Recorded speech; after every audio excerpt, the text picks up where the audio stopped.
नाज़रीन नगर पार्कर वेझो हिक ई वण में टिन ॼणनि जा फाव खाधल लाश मिलिया आहिनि। वधीक तफ़सील मालूम कयूं था मेरान टीवी जे रिपोर्टर उस्मान ख़ासकेली खां। जी उस्मान, वधीक कहिड़ा तफ़सील आहिनि?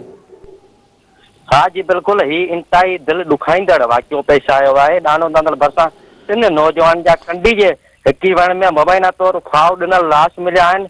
दानो दानल वासी 23 वरनि जे धनजी पुट प्रताप कोहली, 18 वरनि जे गौतम पुट शंकर ऐं 16 वरनि जे जयराम भागचंद कोहली मुबैना तौर घरनि भरिसां कंडी जे वण में रसो ॿधी मुबैना तौर आपघात करे ज़िंदगी जो अंत आणे छॾियो आहे।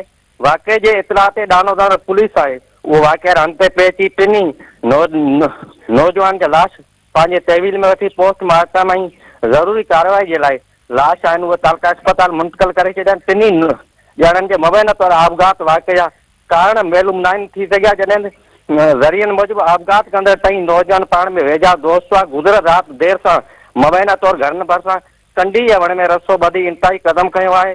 पुलिस मूजिबि वाक़े जी मुख़्तलिफ़ पासनि खां जांच शुरू करे छॾी आहे।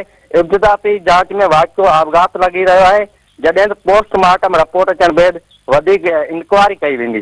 जी उस्मान, अवां जी महिरबानी।